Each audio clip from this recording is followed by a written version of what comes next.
హరే కృష్ణ. అందరికీ బలరామ జయంతి శుభాకాంక్షలు. ఆ బలరామ అనుగ్రహణ మీ అందరికీ ఉండాలి.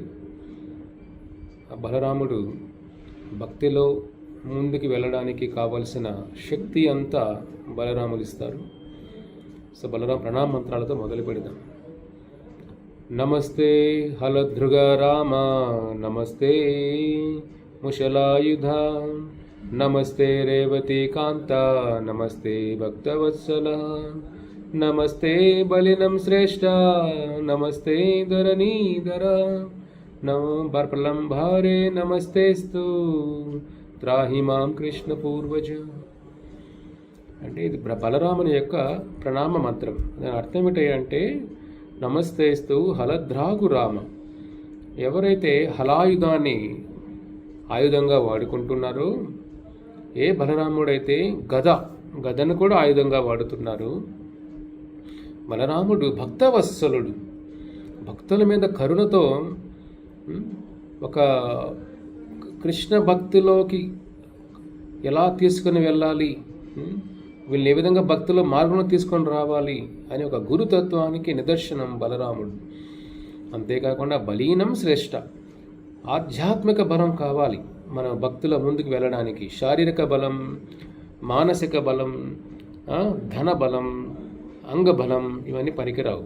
ఆధ్యాత్మిక బలం ఉండాలి. బలం ఇచ్చేదే బలరాముడు. తర్వాత ధరణీధర అంటే ఈ భూదేవిని, సృష్టిని భరించే శక్తి వ్యక్తి ఎవరు? సృష్టిని భరించే వ్యక్తి బలరాముడు, సమస్త సృష్టిని అంతా కూడా. అంతేకాకుండా రేవతీకాంత, బలరాముడు రేవతీకాంత, రేవతీదేవిని పెళ్లి చేసుకుంటారు.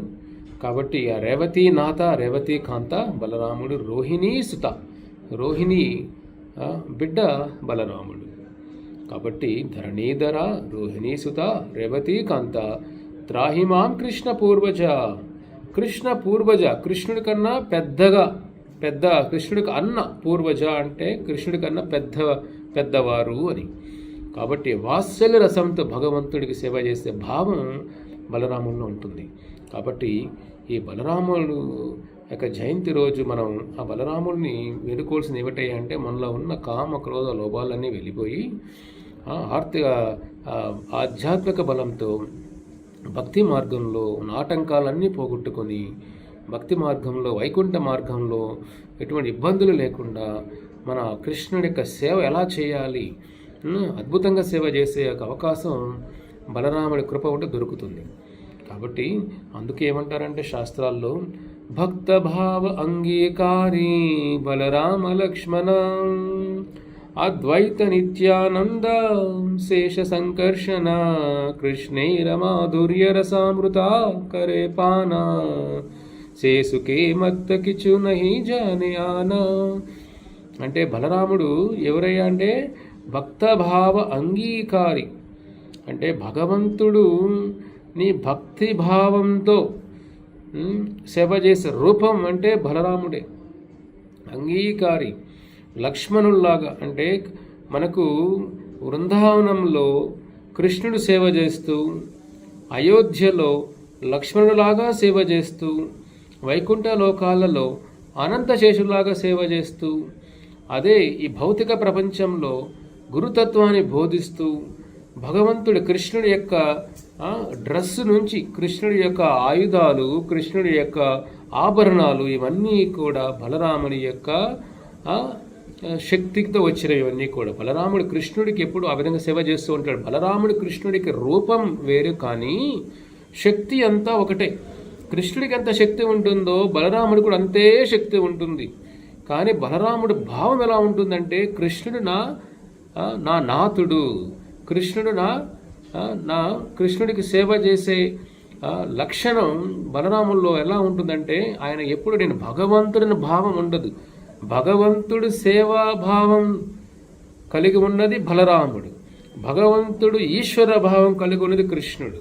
కాబట్టి బలరాములు అన్ని శక్తులు ఉన్న, అన్ని అవతారాలు బలరాము నుంచి వచ్చినా కృష్ణుడు సేవకుడులాగే భావాన్ని కలిగి ఉంటాడు. కృష్ణుడికి ఎప్పుడెప్పుడు సేవ చేద్దామా అని తాపత్రయం పడుతూ ఉంటాడు. కాబట్టి బలరాముడు ఎంత చూడు, మనకి ఏదన్నా కొద్దిగా బలం ఉంటే, కొద్ది శక్తి ఉంటే భగవంతుని మర్చిపోతాం. ఇక్కడ భగవంతుడి శక్తి అంతా కూడా కృష్ణుడు సమానమైన శక్తి ఉన్నా కృష్ణుడే నా యజమాని, కృష్ణుడే నా ఈశ్వరుడు, ఆ సేవాభావంతో కలిగి ఉంటాడు బలరాముడు. కాబట్టి మనకు బలరాముడు ఏ విధంగా అంటే వైకుంఠ లోకాలు అంటే బలరామ తత్వం, కృష్ణుడి నుంచి మొదటి వచ్చిన రూపం బలరామ తత్వం. ఆ బలరాము నుంచి వచ్చిందే చతుర్వ్యూహం అంటాం. చతుర్వ్యూహం అంటే ఏమిటి? చతుర్వ్యూహం అంటే వాసుదేవ, సంకర్షణ, ప్రద్యుమ్న, అనిరుద్ధ, ఒక 4 రూపాలు బలరాము నుంచి వస్తాయి. వాళ్ళే రామ, లక్ష్మణ, భరత, శత్రుఘ్న. కాబట్టి ఆ తత్వానికంతా మూలం బలరాముడు. ఆ సంకర్షణ నుంచి వచ్చింది ఎవరయ్యా అంటే నారాయణుడు. ఆ నారాయణ నుంచి మళ్ళీ వస్తుంది ద్విచతుర్వ్యూహం, రెండో చతుర్వ్యూహం వస్తుంది. అదే మళ్ళీ వాసుదేవ, సంకర్షణ, ప్రద్యుమ్న, అనిరుద్ధ. కాబట్టి ఆ రెండో సంకర్షణ నుంచి వచ్చిందే మహావిష్ణువు. ఆయన నుంచి గర్భోదక విష్ణువు, క్షీరోదక విష్ణువు. ఈ విధంగా పురుష అవతారాలు, తర్వాత చాలా లీల అవతారాలు, ఆ వైకుంఠ లోకాలు, ఇవన్నీ కూడా బలరాము నుంచి వచ్చినదే. అంతేకాకుండా బలరాముడు మన కృష్ణుడికి వృందావన సేవ చేస్తూ ఆయన రూపంలో సేవ చేస్తూ ఉంటాడు. అంతేకాకుండా వైకుంఠ లోకాలు అనంతశేషులాగా స్వామికి పడుకోవడానికి చూడండి, అనంతశేషుడు ఎప్పుడూ కీర్తన చేస్తూ ఉంటాడు, స్వామి లీలలు గుణాలని కీర్తిస్తూ ఉంటాడు, అనంతశేషులాగా సేవ చేస్తూ ఉంటాడు బలరాముడు. అదే బలరాముడు వృందావనంలో కూడా ఒక మంజరి, ఒక గోపీలాగా రూపాన్ని తీసుకుంటాడు. ఆమె పేరే అనంగమంజరి. అనంగమంజరి అనే రూపాన్ని బలరాముడు గోపి అవుతాడు కృష్ణుడికి సేవ చేయాలి అని. ఆ రూపమే అనంగమంజరి. అది రాధారాణి దగ్గర అనంగమంజరి రూపంలో రాధారాణికి సేవ చేస్తూ కృష్ణుడికి సేవ చేస్తూ ఉంటాడు బలరాముడు. ఒక గోపీ భావంలో కూడా ఉంటాడు. చూడండి, సమస్త వైకుంఠ లోకాలు నడిపించే శక్తి, సమష్టి విశ్వాలని నడిపించే శక్తి, సమష్టి లోకాలు నడిపించే శక్తి. అయినా కూడా బలరాముడు కృష్ణునికి దగ్గరుండి కృష్ణుడికి సేవ చేస్తూ గోపీలాగా సేవ చేస్తూ ఈ భూలోకాల్లో ఈ అన్ని సమస్త సృష్టిని ఆయన అనంతశేష పడగల మీద మోస్తూ, అంతేకాకుండా ఆ కృష్ణుడికి ఎలా ఆనంద పెట్టాలి, కృష్ణ భక్తి ఎలా ప్రచారం చేయాలి అనే ఒక గురుతత్వంతో కూడా బలరాముడు ఉంటాడు. కాబట్టి ఇది మనం నేర్చుకోవాల్సింది. ఏ విధంగా బలరాముడు చూడండి, ఆది గురువు అంట బలరాముడిని. ఎలాగంటే చెప్తారు శాస్త్రాల్లో, ముందుకు ఉపనిషత్తులు చెప్తారు. ఏమిటయ్యా అంటే ఇది నాయం ఆత్మ బలహీనేన లభ్య అంటే ఏమిటి? ఎవరైనా కానీ బలరాముడి యొక్క కృప లేకుండా, ఆ బలం లేకుండా వైకుంఠాన్ని చేరుకోలేరు. బలరాముడి కృప లేకుండా కృష్ణ భక్తిలో ముందుకు వెళ్ళలేరు. బలరాముడి కృప లేకుండా కృష్ణ భక్తి కూడా మనకు రాదు. కాబట్టి అందరికీ ఆది గురువు అంటే ఈ గురుతత్వం, మన ప్రభుపాదుల వారు, వాళ్ళ గురువు గారు, ఈ గురుతత్వం అంతా, ఈ గురుతత్వం ఎలా వస్తుంది చెప్పండి? ఈ గురుతత్వంతో వచ్చిందే, ఆది గురుతత్వం వచ్చిందే బలరాముడి నుంచి. కాబట్టి వైకుంఠ లోకాల నుంచి ఈ భూలోకాల వరకు ఎలా సమస్త జీవరాశులకి భగవంతుడి గురించి ఎలా నేర్పించాలి, భక్తి గురించి ఎలా నేర్పించాలి, భక్తి మార్గం ఎలా తీసుకొని రావాలి, జ్ఞాన ప్రదాత, జ్ఞాన ప్రచారం చేయడానికి బలరాముడే ఒక గురువులాగా వస్తారు. కాబట్టి ఈ అన్ని వైష్ణవ సంప్రదాయం ఆచారంలో ఉన్న గురువులంతా కూడా బలరాముడు తత్వాన్ని, బలరాముడి యొక్క తత్వాన్ని బోధిస్తుంది. కాబట్టి బలరాముడిని ఏమంటాం మనం? ఆది గురువు అని అంటాం. ఆది గురువు. కాబట్టి బలరాముడు 2 సేవలు చేస్తారు ఆది గురువు రూపంలో. ఏమిటయ్యా అది అంటే ఆయన ఆయన ఒక ఆయుధం ఉంటుంది కదా, మనం నాగలి ఆయుధం ఉంటుంది. నాగలి ఎందుకు? మనం భూమిని దున్నడానికి నాగలి ఆయుధం వాడుతాం మనం. ఆ నాగలి ఎందుకు చెప్పండి? మనలో ఉన్న భూమి అలా దున్నితే ఏమవుతుంది? విత్తనాలు వేసినప్పుడు బాగా మొలకెత్తుతాయి, పంట పండుతుంది. అదేవిధంగా మనలో ఉన్న మలినాలు, మనలో ఉన్న కామ క్రోధ లోభాలు, ఈ మలినాలు కల్మషాలన్నీ బలరాముడి యొక్క నాగలితో మన హృదయాన్ని దున్నుతాడంట బలరాముడు. అందువల్ల ఆయుధం అది, మన హృదయాన్ని దున్నేదానికి ఆయుధం. మన హృదయాన్ని దున్నేదానికి ఆయుధాన్ని తీసుకుంటాడు బలరాముడు. ఆయుధంతో దున్ని మనకు మనలో భక్తిలత కృష్ణ భక్తి బీజాలని మన హృదయంలో నాటుతాడు బలరాముడు. అది మొదటి పని ఆది గురువుగా బలరాముడు చేస్తారు. ఇంక రెండవటి ఏమిటయ్యా అంటే గద ఉంటుంది బలరాముడి చేతిలో. గద ఎందుకు? మన విత్తనం వేసినప్పుడు విత్తనం అది మొక్కయి వృక్షం అవ్వయి ఏదైనా పంటలు పండించాలంటే చాలా వరకు క్రిమికీటకాలు వస్తూ ఉంటాయి, కూడా పంటను పాడు చేస్తూ ఉంటాయి. కాబట్టి అటువంటి చెదలు పట్టకుండా ఆ పంటకి నష్టం కాకుండా ఇవన్నీ చేసే దానికి ఏమిటి చెప్పండి, దానికి ఏమైనా మనకు ఆ పంటని జాగ్రత్త కాపాడుకోవడానికి ఏదైనా మనకు మందులు కావాలి. అదేవిధంగా మనలో ఉన్న కల్మషాలన్నీ ఆటంకాలు కానీ భక్తి మార్గంలో ఎన్నో ఆటంకాలు వస్తూ ఉంటాయి. మాయ ఎప్పుడూ కూడా మనల్ని భగవంతు దూరం చేసే ప్రయత్నం చేస్తూ ఉంటుంది. కాబట్టి భక్తి మార్గంలో ఉన్న కష్టాలన్నీ కూడా బలరాముడు గదతో ఆ కష్టాలన్నీ భక్తుల యొక్క మార్గంలో భక్తి మార్గంలో కష్టాలన్నీ బలరాముడు పారదోలేస్తాడు గద సహాయంతో. కాబట్టి గద ఎందుకంటే ఆటంకాలు భక్తి మార్గంలో ఆటంకాలు లేకుండా చేస్తాడు. నాగలి ఎందుకంటే ఆ భక్తి లత మనకు మాయా ప్రపంచంలో ఉన్నప్పుడు కృష్ణ భక్తిని మన హృదయాల్లో నాటే వ్యక్తి బలరాముడు. కాబట్టి అందుకే బ్రహ్మాండ భ్రమితే కోన భాగ్యవాన జీవ గురు కృష్ణ ప్రసాద హోయే భక్తిలత బీజ. కాబట్టి మనం బ్రహ్మాండ భ్రమిత ఈ విషయంలో తిరుగుకుంటూ ఉన్న ఈ రోజు మానవ జీవితం, రేపు దేవతల లోకంలో ఉండొచ్చు, జంతు లోకంలో ఉండొచ్చు, పక్షుల లోకంలో ఉంటాం, రకరకాల ప్రయాణాలు చేస్తుంటే ఆ కృష్ణుడు అనుగ్రహం ఉంటే మంచి గురువు దొరుకుతారు. గురువు అనుగ్రహంతో మనకి భక్తి అనే బీజం మన హృదయంలో పడుతుంది. కాబట్టి ఆ భక్తినిచ్చే ఆది గురువే బలరాముడు. ఆ మన వైష్ణవ సంప్రదాయ గురుతత్వాన్ని అంతా కూడా దానికి మూలం బలరాముడు. కాబట్టి బలరాముడు ఎలా వస్తారో తెలుసు కదా మనకు. కృష్ణుడికి అవతరణ ముందే బలరాముడు అవతరిస్తారు. ఎందుకంటే దేవకి ఎన్నో బాధలు పడి ఉంటుంది. ఆ దేవకి కష్టాలు చూసి బలరాముడు చలించి కృష్ణుడి కంటే ముందే వస్తాడు. దేవకి గర్భంలోకి వస్తాడు బలరాముడు. ఆయన గర్భంలోకి వస్తానే దేవకి ఆనందంగా ధైర్యంగా ఎలా ఉంటుందంటే ఆవిడ శరీరం అంతా కూడా తేజస్సుతో ఉండిపోతుంది. ఆ జైలు అంతా కూడా ఒక ప్రభావంతో నిండిపోయి ఉంటుంది. అది చూసి కంసుడు కూడా భయపడతాడు. అంటే ఇదేదో కృష్ణుడు నాకు ఎవరో మన మోసం చేస్తున్నారు, అష్టపుత్రుడు అన్నారు కానీ 7వ పుత్రుడే వచ్చేసాడేమో భగవంతుడు అని అనుకుంటాడు కంసుడు. భయపడిపోతాడు. బలరాముడి యొక్క శక్తి ఆ విధంగా ఉంటుంది. ప్రకృతి అంతా పరవశిస్తుంది. అది చూసి కృష్ణుడు ఏమని చెప్తారంటే యోగమాయకి చెప్పి బలరాముడిని దేవకీ గర్భం నుంచి రోహిణీ గర్భంలోకి పంపించేస్తారు యోగమాయ శక్తితో. కాబట్టి అప్పుడు చూడండి దేవకి గర్భం నుంచి రోహిణీ గర్భంలోకి వెళ్తాడు. అందుకే ఆయన పేరు ఏమిటయ్యా అంటే శంకర్షణ. అంటే గర్భాన్ని ఆకర్షించే శక్తి ఉన్నవాడు, ఆకర్షణ శక్తి ఉన్నవాడు శంకర్షణ అంటే దేవకి గర్భం నుంచి రోహిణీ గర్భంలో. కాబట్టి ఎక్కడైనా ఎవరైనా ఒక తల్లి గర్భంలో పుడతారు. ఇక్కడ చూడండి బలరాముడు దేవకి గర్భంలో పుట్టి రోహిణీదేవి ఎవరు? వసుదేవుడి యొక్క భార్య రోహిణీదేవి. నంద మహారాజు యొక్క రక్షణలో వృందావనంలో ఉంటుంది ఆ తల్లి. కాబట్టి బలరాముడు రోహిణీ గర్భంలోకి వెళ్తాడు. ఆ విధంగా రోహిణీ సుత అవుతాడు. రోహిణి బిడ్డలాగా పుడతాడు. నంద మహారాజు అద్భుతంగా ప్రేమగా చూసుకుంటాడు బలరాముడిని కూడా. ఆ విధంగా బలరాముడు రోహిణీ సుత అవుతాడు.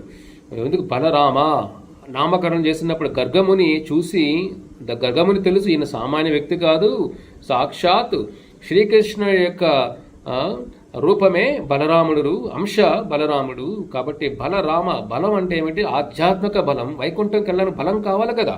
మనం ఏదైనా ఒక బరువులు ఎత్తాలి, లేదంటే మనం కొన్ని పనులు చేయాలి, మనకు శక్తి ఉండాలి.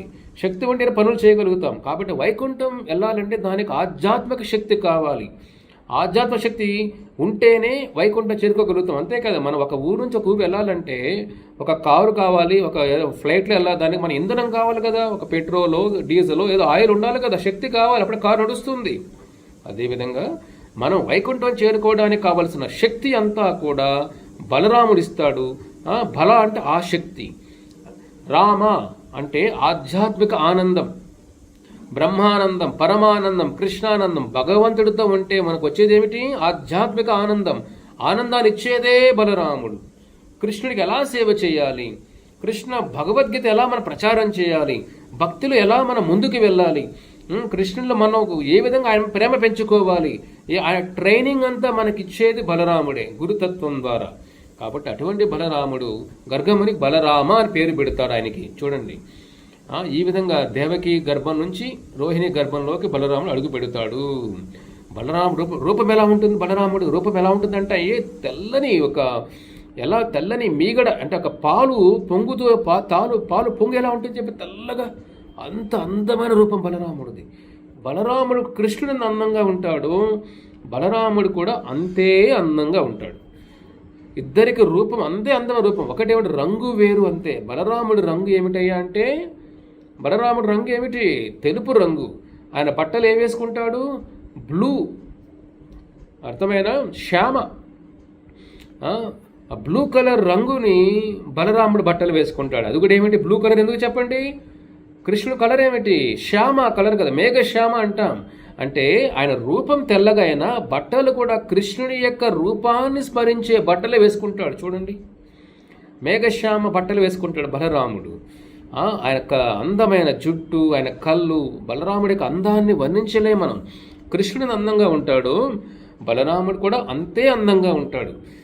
కాబట్టి అంత శక్తివంతుడైన, అన్ని అవతారాలకు మూలమైన బలరాముడు ఎప్పుడు సేవాభావంతోనే ఉంటాడు. కృష్ణుడికి ఎలా సేవ చేయాలనే భావంలోనే ఉంటాడు బలరాముడు.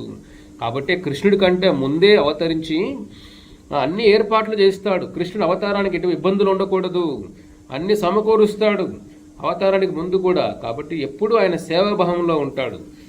అదే చూడండి బలరాముడి యొక్క తత్వం అంటే అది. ఇంకోటి ఏమిటయ్యా అంటే, బలరాముడు ఏ విధంగా అంటే కృష్ణుడు కూడా బలరాముడు అంటే ఎంతో అమితమైన ప్రేమ. ఆ లీలలో, వృందావన లీలలో కూడా కృష్ణుడు ఏం చేస్తాడంటే బలరాముడిని, ఎందుకంటే ఆయన అగ్రజుడుగా ఉంటాడు కాబట్టి కృష్ణుడు ఆయనకి పాద పూజ చేయడం కానీ, లేదంటే మసాజ్ చేస్తాడు అలసిపోయినప్పుడు. కృష్ణుడు సాక్షాత్ చూడండి, బలరాముడు కృష్ణుడు సేవ చేస్తారు, కృష్ణుడు బలరాములకు సేవ చేస్తారు. కాబట్టి భగవంతుడు కూడా, ఎందుకంటే అందరికీ భక్తి ప్రచారం శక్తి ఆది గురు బలరాముడు కాబట్టి కృష్ణుడు కూడా భక్తుల సేవ ఎప్పుడు చేస్తూ ఉంటాడు. ఆ విధంగా కృష్ణుడు బలరాముడు చాలా గౌరవంగా, అంటే ఒక అన్న అంటే ఇప్పుడు ఒక తండ్రిలాగా సమానం కదా. కాబట్టి బలరాముడు కృష్ణుడు బలరాముడిని తండ్రిలాగా, అంటే అటువంటి గౌరవం ఇస్తాడు. బలరాముడు కూడా కృష్ణుడి మీద వాత్సల్య రసం ఉంటుంది, ఒక తండ్రి భావం ఉంటుంది. కృష్ణుడికి ఏమైనా ఇబ్బంది కలిగినా, ఏదైనా రాక్షసులు వచ్చినా, ఆటంకం వచ్చినా కృష్ణ ఎలాగైనా కాపాడాలి, కృష్ణ ఎలాగ రక్షించాలి అని కృష్ణుడికి తప్పిస్తూ బాధపడుతూ ఒక తండ్రిలాగా బలరాముల భావం ఉంటుంది. ఇది మనం నేర్చుకోవాల్సిన విషయం. కృష్ణుడు కూడా బలరాముడిని మసాజ్ చేస్తూ, కాళ్ళు అంతా పిసుకుతూ బలరాముడి సేవ చేస్తాడు. కృష్ణుడు కూడా బలరాముడు బృందావనంలో వస్తుంటే చెట్లు కూడా బలరాముడి యొక్క పాదాలు తాకాలి అని వంగుతాయి. చెట్లు కూడా బృందావనంలో చెట్లు బలరాముడి పాదాలు తాకాలి అని వంగుతాయి. చూడండి, ఆ బృందావనంలో చెట్లు కూడా బలరాముడి సేవకు తప్పిస్తూ ఉంటాయి. ఒక్కొక్కసారి ఏమవుతుందంటే కౌరవులు, అది ఒక లీల ఉంది. సాంబా ఏమవుతుందంటే లక్ష్మణ ఎవరంటే దుర్యోధను యొక్క కూతురు లక్ష్మణ. సాంబా కృష్ణుడి కొడుకు. ఆ దుర్యోధన కూతురుని కృష్ణుడి కొడుకు తీసుకొని వెళ్తాడు పెళ్లి చేసుకోవాలని. అప్పుడు కౌరవులందరూ కూడా వీళ్ళని ఎలాగైనా కృష్ణుడి మీద కోపంతో యుద్ధం చేయాలి, ఎలా శిక్షించాలి అనే తాపత్రయంతో ఉండి ఆ సాంబాని కృష్ణుడి కొడుకుని తీసుకెళ్ళిపోతారు, కిడ్నాప్ చేస్తారు. అది బలరాముడు తెలుస్తుంది. బలరాముడు చెప్తారు, నేను వెళ్ళి తీసుకొని వస్తాను అని. బలరాముడు హస్తినాపురికి వస్తారు. వచ్చినప్పుడు కౌరవులందరూ కూడా ఆ సాంబా కృష్ణుడి కొడుకుని మేము విడుదల చేయము అని వాళ్ళు గర్వంతో ఉంటారు. బలరాముడు చెబుతాడు, ఎవరు మాట వినరు. బలరాముడు ఏం చేస్తాడంటే ఆ నాగలితో ఆ హస్తినాపురాన్ని చూడండి, ఆయన శక్తి ఏమి, అనంతకోటి విశ్వాలను భరించే శక్తి, అనంతకోటి లోకాలు సృష్టించిన వ్యక్తి బలరాముడు. ఆ కౌరవులు ఎలాగే దుర్యోధనుడు గర్వంతో వీగుతూ ఉంటే హస్తినాపురాన్ని నాగలితో లాక్కుంటూ వెళ్ళిపోతాడు బలరాముడు. హస్తినాపురం ఊరంతా లాక్కొని వెళ్ళిపోతాడు గంగలో కలిపేయడానికి. చూడండి, ఒక ఊరినంతా లాగేస్తాడు, గంగలో కలపాలి హస్తినాపురాన్ని. అది చూసి కౌరవుల్లో భయం అయిపోతుంది. ఎక్కడ మనం హస్తినాపురం మన గంగలో కలిసిపోతుందని భయపడి బలరాముడు పాదాలను పడి క్షమించయ్యా, తప్పు చేస్తాం, క్షమించిన వేడుకొని బలరాముడు. ఎప్పుడైనా మనం తప్పు చేసినప్పుడు బలరాముడు క్షమాగుణం చాలా ఎక్కువగా ఉంటుంది. ఆ గుణాన్ని మనం వర్ణించలేం. కాబట్టి ఆ జీవదయ, జీవుల దయతోనే ఆయన గురువులాగా వస్తారు. కాబట్టి ఆ కరువును కూడా క్షమించి వేస్తాడు.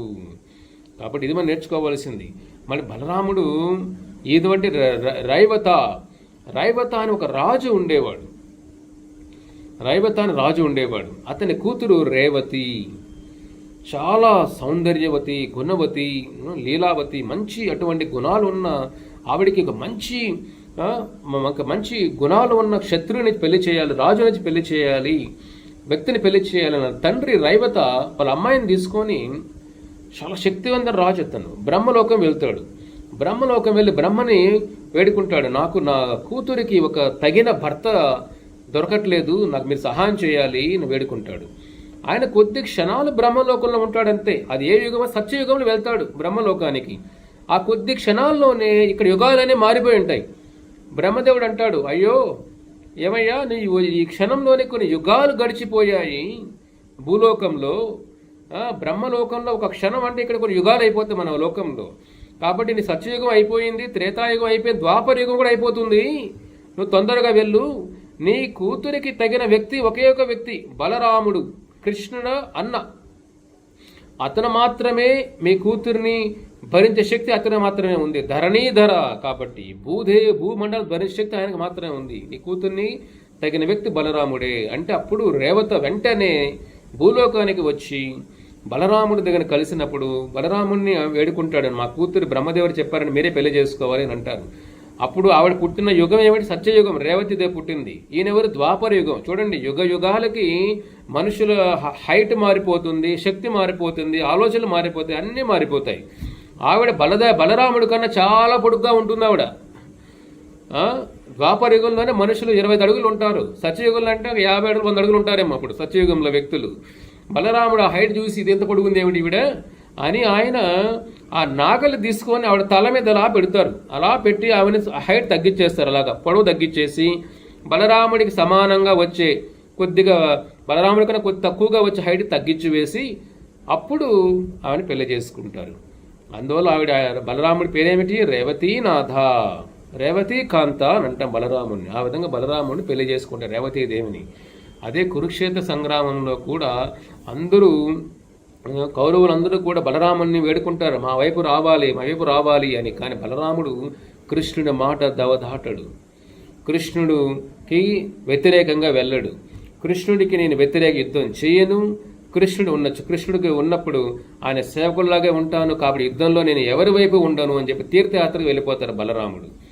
చూడండి, సో ఆ విధంగా కృష్ణుడు అంటే అంత గౌరవం. ఎందుకంటే బలరాముడు తెలుసు కృష్ణుడు దేవాది దేవుడు అని. ఆయన ఎప్పుడు ఆ భక్తి భావంలోనే ఉంటారు. బలరాముడు కూడా లీల కోసం అన్నగా అయిపోయినా కానీ కృష్ణుడు అందరికీ మూలం ఎవరు? అనాదిరాదిరి గోవింద సర్వకారణ కారణం. అందరికీ మూలమే కృష్ణ భగవానుడు. బలరాముడికి మూలమే కృష్ణ భగవానుడు. ఆ తత్వం బలరాముడు తెలుసు కాబట్టి కృష్ణుడి మాట ఎప్పుడు జవదాటడు, అఘోరపరచడు. కృష్ణుడికి చెప్పిన మాట లక్ష్మణ రేఖలాగా పాటిస్తాడు. చూడండి, ఆ బలరాముడే రామాయణంలో లక్ష్మణుడు ఎలాగైతే శ్రీరామచంద్రుడు ఇలా సేవ చేస్తాడు, లక్ష్మణులాగా వస్తాడు. శ్రీరామచంద్రుడు 14 సంవత్సరాలు బలరాముడు తిండి లేక, నిద్ర లేక, ఏమీ తాగకుండా, నీరు కూడా తాగకుండా రాముల వారి సేవ చేస్తారు 14 సంవత్సరాల వనవాసంలో. చూడండి, అదే బలరాముడు ఎంత సేవకు ఉన్నా చూడండి. అదే తీర్థయాత్రకు వెళ్ళినప్పుడు నైమిషారణ్యం వెళుతారు బలరాములు. వెళ్ళినప్పుడు అక్కడ రోమహర్షణ అని ఒక గొప్ప ఋషి ఉంటాడు. ఆయన ఎవరయ్యా అంటే వ్యాసదేవుల యొక్క శిష్యుడు రోమహర్షణ. ఆయన వెళ్ళినప్పుడు, బలరాముడు వెళ్ళినప్పుడు అందరూ లేస్తారు. ఎందుకంటే అందరికీ తెలుసు బలరాముడు కూడా దేవాది దేవుడు. ఆయన కూడా దేవాది దేవుడు. ఆయన అన్ని అవతారాలు వచ్చింది బలరాముడి నుంచి. వాళ్ళు గౌరవం అందరూ లేస్తారు. కానీ రోమహర్షణుడు పైకి లేయడు. అంటే ఆయనలో కొద్ది గర్వం ఉంటుంది. రోమహర్ష, నేను ఎందుకు వెయ్యాలి? నేను వ్యాసపీఠంలో ఉన్నాను కాబట్టి నేను లేయాల్సిన అవసరం లేదు అంటారు. అలా కాదు. భగవంతుడు మన దగ్గరకు వచ్చేటప్పుడు మనం ఎక్కడ ఉన్నా పరిగెత్తు లేసి స్వామికి మనం సాష్టాంగ నమస్కారం చేయాలి. అదే ఈ లక్షణం. భగవంతుడు ముందర మనం కూర్చోకూడదు. స్వామి మన దగ్గరకు వస్తుంటే ఈ రోమహర్షణ ఆ సంస్కారం లేకుండా పోయినప్పుడు అలాగే గర్వంగా కూర్చుంటే బలరాముడికి అర్థమవుతుంది, ఓ నువ్వు గర్వంతో ఉన్నావా అని. చిన్న గడ్డి పూజ అలా తీసుకుంటారు. ఆయన తీసుకొని వెళ్ళి రోమహర్షిని గడ్డి పుచ్చుతో అలా అంటారు అంతే. రోమహర్షిని అక్కడే చనిపోతాడు. చూడండి, అక్కడే చనిపోతాడు. ఎందుకంటే ఒక జ్ఞానం ఇచ్చే స్థానంలో ఉన్న వాళ్ళకి గర్వం ఉండకూడదు, కరుణ ఉండాలి, దయ ఉండాలి, సేవాభావం ఉండాలి. భగవంతుడి పైన ఎట్లా అంటే స్వామి మీద మనకు ఆ దాస్యరసం ఉండాలి, అంతే, గర్వం ఉండకూడదు. అది నేర్పించడానికే రోమహర్షణ చనిపోతాడు. రోమహర్షణ కొడుకు ఉంటాడు సూత గోస్వామి. ఆ సూత గోస్వామిని ఆ వ్యాసపీఠలో కూర్చొని పెడతాడు బలరాముడు. కూర్చోబెట్టి ఆ విధంగా సూత గోస్వామి ద్వారా మనకు వచ్చిందే శ్రీమద్ భాగవత పురాణం. సుఖదేవ గోస్వామి పరీక్షలు చెబుతారు, ఆ అసెంబ్లీలో ఉన్నది సూత గోస్వామి. బలరాముడు సూత గోస్వామిని గురువులాగా ప్రతిష్టాపన చేసి ఇప్పుడు ఆయన ద్వారా మళ్ళీ భాగవతం వస్తుంది. చూడండి, ఒక దైవ ప్రచారం, భగవద్గీత ప్రచారం, భాగవత ప్రచారం చేయాలంటే మనలో గర్వం ఉండకూడదు, హృదయం శుద్ధిగా ఉండాలి, భగవంతుడి పైన భక్తి భావం ఉండాలి. ఆ భక్తి భావంతో ధన ప్రచారం చేయాలి, గీతా ప్రచారం చేయాలి. కానీ మన జ్ఞానం ఉంది కదా అని ప్రచారం చేయకూడదు. కాబట్టి ఇది మనం నేర్చుకోవాల్సిన ఇంపార్టెంట్. అంటే మనం జ్ఞానంతో సరిపోదు, బలరాముడి కృప ఉండాలి, బలరాముడి దయ ఉండాలి. బలరాముడి యొక్క మనకు అది దొరికినప్పుడే మన భక్తి లతం ఏదైతే బలరాముడు గురువు ద్వారా నాటుతారో అది మహావృక్షం అయ్యి వైకుంఠం తీసుకెళ్ళి మోక్షాన్ని ప్రసాదించేదే గురుతత్వం. ఆది గురువే బలరాముడు. కాబట్టి మనకు ప్రభుపాదుల వారు మనకు ఈ గురువుగా మనకు వచ్చారంటే అది ప్రభుపాదుల వారు ఆ బలరామ తత్వాన్ని మనకు బోధిస్తున్నారు. ప్రభుపాదుల వారు ఆ గురుతత్వాన్ని బోధిస్తున్నారు. ఆ గురుతత్వమే బలరాముడు. కాబట్టి మన భక్తిలో గురువు లేకుండా భక్తిలో ముందుకు వెళ్ళలేం, గురువు లేకుండా భక్తిలో వైకుంఠ మార్గాన్ని చేరుకోలేం, గురువు లేకుండా మోక్షాన్ని పొందలేం. కాబట్టి ఆ గురుతత్వం, ఆ బృందావనంలో కృష్ణుడి యొక్క బట్టలు, కృష్ణుడు కూర్చునే కుర్చీ, కృష్ణుడు పడుకునే బెడ్, కృష్ణుడు వేసుకునే డ్రెస్సు, కృష్ణుడు వేసుకునే ఆభరణాలు, ఇవన్నీ కూడా బలరాముడే ఆ భగవంతుడు కృష్ణుడికి సేవ చేస్తూ ఉంటాడు. అదే గోపీలాగా అనంగ మంజీరులాగా బలరాముడు కృష్ణుడికి సేవ చేస్తూ ఉంటాడు. అదే త్రేతాయుగంలో లక్ష్మణుల్లాగా, వైకుంఠ లోకాలు అనంత శిష్యుల్లాగా, ఈ కలియుగంలో కూడా చైతన్య మహాప్రభు, కృష్ణ భగవాన్ చైతన్య మహాప్రభుగా వచ్చినప్పుడు ఆ బలరాముడే నిత్యానంద రామాలాగా వచ్చి చైతన్య మహాప్రభు కూడా సేవ చేస్తారు. కాబట్టి ఈ బలరామ జయంతి రోజు మీరందరూ కూడా బలరాముడి యొక్క నామాన్ని జపం చేస్తూ కృష్ణ నామాన్ని మన హరే కృష్ణ కృష్ణ కృష్ణ హరే హరే, హరే రామ రామ రామ హరే హరే. రామ అంటే బలరామ అని ప్రభుపాద వారు చెబుతారు. కాబట్టి ఆ బలరాముడు మనందరికీ మీ అందరికీ కూడా ఆయన కృప, కటాక్షాలు, ఆశీర్వాదం ఇస్తూ మీ అందరికీ శక్తినిస్తూ ఆ శక్తి ఆయన శక్తి ద్వారా భక్తిలో మీరందరూ ముందుకు వెళ్ళి ఈ మాయా ప్రపంచం నుంచి బయటపడి ఆ వైకుంఠ ప్రపంచం చేరుకునే యొక్క అవకాశం మీ అందరికీ ఇస్తారు. కాబట్టి కరుణాసింధు బలరాముడు, ఆయన కరుణ సముద్రం లాంటిది, మన మీద దయ ఉంటుంది. కాబట్టి మనం ఈరోజు ఆయన్ని కృపా కటాక్షలు వేడుకుంటూ హరే కృష్ణ హరే రామ మంత్రాన్ని జపం చేస్తూ ఎక్కువ జపం చేయండి. ఆ బలరామ కృప మీకు దొరుకుతుంది. రామ అంటే బలరామ. మనందరం సుఖం కోసం వెతుకుతూ ఉంటాం. ఆనందం ఎక్కడి నుంచి వస్తుంది? బలరామ నుంచి ఆనందం వస్తుంది. ఆనందం వచ్చినప్పుడే మనలో ఉన్న మాయ అంతా తొలగిపోయి ఆ కట్టన తొలగిపోయి మాయా పొరలు తొలగిపోయి ఆ భగవంతుడు చేరుకునే యొక్క జ్ఞానం మనకు వస్తుంది. కాబట్టి జ్ఞాన ప్రదాత, భక్తి ప్రదాత, మోక్ష ప్రదాత బలరాముడు. కాబట్టి ఈరోజు ఆయనని స్మరణ చేస్తూ ఆయన బృందావనంలో ధేనుకాసుర, ప్రలంబాసుర అనే 2 రాక్షసులను కూడా బలరాము సంహరిస్తాడు. కాబట్టి ఆ లీలలన్నీ కూడా మీరు భాగవతంలో ఉంటాయి. కృష్ణ దేవాదేవుడి బుక్లో కూడా ఉంటుంది. అవి చదవండి, ఆ లీలలు స్మరించండి, వైకుంఠ మార్గం చేరుకోండి. మళ్ళీ ఇంకొక జన్మ తీసుకోవద్దండి. కాబట్టి ఈ ఉన్న అవకాశాన్ని ఉపయోగించుకోండి. ఎక్కువ హరే కృష్ణ మంత్రం జపం చేయండి, భగవద్గీత ఎక్కువ చదవండి, భాగవతం చదవండి, బలరాముల లీలన్నీ స్మరణ చేసుకోండి. ఆ బలరామ అనుగ్రహం మనకు ప్రభుపాద మనకు దొరుకుతుంది. కాబట్టి మీ అందరికీ బలరామ ఆశీర్వాదం ఉండాలి. హరే కృష్ణ.